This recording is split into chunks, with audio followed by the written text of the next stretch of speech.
When people think of EDC, they picture knives and flashlights. But one category of EDC that gets overlooked is the sub $20 survival multi-tool. This emergency survival tool costs $15 and it packs 10 functions into a pocket-sized kit. Compass, fire starter, signal mirror, whistle, you name it. The problem is most budget survival kit tools have a bad reputation. So today I'm testing every function one by one, but there's one feature in this survival multi-tool that generally surprised me. So right here is a North 49 emergency survival tool, model 4030, $15. Bright orange body, but for a piece of survival gear, it is a smart call because if you drop it into the snow or in the dark, you'll find it again. Here's what the survival tool claims to do. Steel signal mirror, a small waterproof storage compartment, a magnesium block for fire starting, a flint striker, an LED light, a whistle, and a ruler. And even it has international distress instructions printed right on the body. That's a nice touch for any survival kit item. It's lightweight, it's plastic, and is designed to live in your glove box or backpack. For an everyday carry backup, that form factor actually makes sense. All right, let's go one by one for each function on this and to see if this will actually live up to an actual budget EDC survival tool. Let's start with the compass. So it's just a standard floating compass. So what I'm going to do is I'm actually going to compare this to the compass on my phone and to see if this will line up like it does. And as you can see on my phone and the compass, yeah, it does work. Would I rely this solely for survival? Probably as a last resort, but in terms of working properly, yes. I could give that a check mark for the compass. All right, next up, it's gonna have a whistle. So the whistle is gonna be on this end right here. And what I'm gonna do is I'm actually gonna test this to see how loud it is and if it will actually do anything if you're out stranded or you need to get someone's attention. I'm gonna go ahead and blow this right now. Okay, so it does work, but it's not loud enough to get somebody's attention if you're out in the woods or anything. If somebody's in the other room, then yeah, you can probably get their attention. But in terms of it being a great way to signal somebody, I'll probably pass on the whistle because it's not loud enough. But you know what? Anything is better than nothing. For a true signal survival tool, probably I would get a dedicated whistle for that. So next up is it has an LED light. So on this end right here, it just has an internal flashlight with an internal battery. It's bright, but you're not going to be walking down a path or anything illuminating the whole place. Something's better than nothing. If anything, you can probably use it for signaling. Does this work? Yeah, I would give this an okay when in terms of the flashlight. I'd probably have this more for like maybe reading maps or looking into your book bag or anything like that. So score 1 for the LED light. All right, so next up is the signal mirror. So the signal mirror is going to be right below the compass. And for that, as you can see in here, it's just a metal that has this reflective film on it that claims to be a flashlight. So what I'm going to do is I'm actually going to shine the LED light on it and see what kind of reality it has. And it's kind of hard to see here, but I can't mimic the sun or anything, but it does reflect something.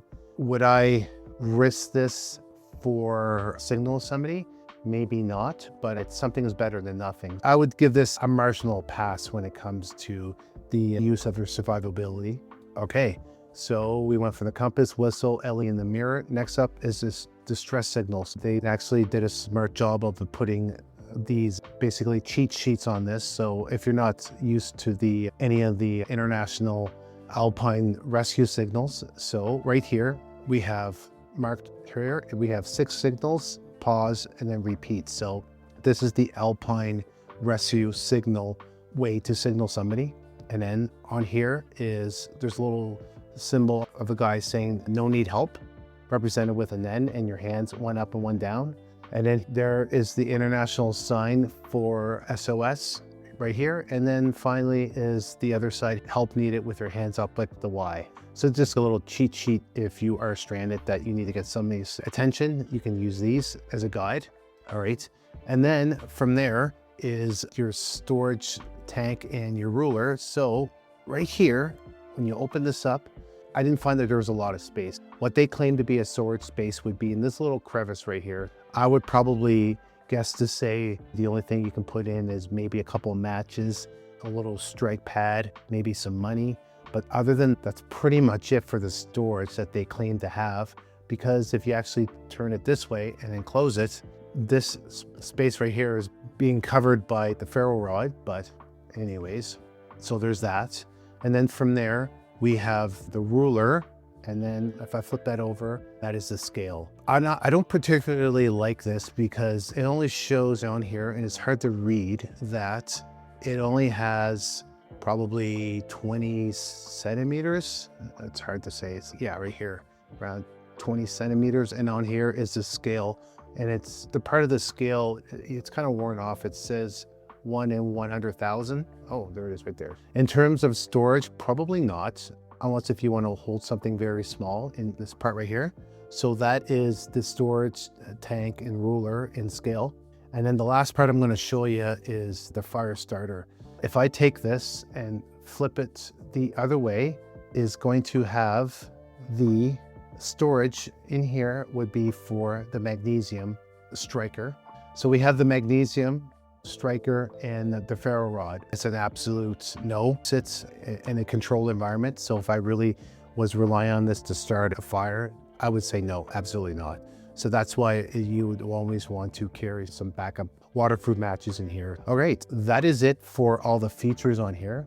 And next up, I'm going to give you my honest take on this whole thing and if it was actually worth the $15 that I paid for it. All right, here's my honest take. For $15, the Survival Multi-Tool earns a spot, but not for the fire starter. The fire starter is the weakest feature in this survival tool. What actually works are just the simple things. The whistle, the compass, the signal mirror, and the Prentice distress signal are the ones I would probably use. If you're looking at this as a signal in a navigational backup survival kit, it is a good value. I'd rather have this in my glove box or part of an EDC gear than nothing. But I would not trust this as my only fire source in a real situation. All right, the verdict is this. Who is this for? If you're putting together a budget survival kit for your vehicle, a camping backup, or just want a pocket dump item that covers a compass, a whistle, and a signal mirror for $15, it's worth it. If fire starting is your main priority, skip this and get a dedicated ferro rod and a striker instead. Better performance, less frustration. That is it for this survival multi-tool review. If you're into budget everyday carry that actually gets tested before it goes into your kit, make sure you subscribe. I've got more budget EDC gear coming. And I'm just curious though, what is the one piece of survival gear you never leave home without? Let me know in the comments. And if you ever used one of these survival tools before, I want to hear about it. That is it for now, and I'll see you in the next one.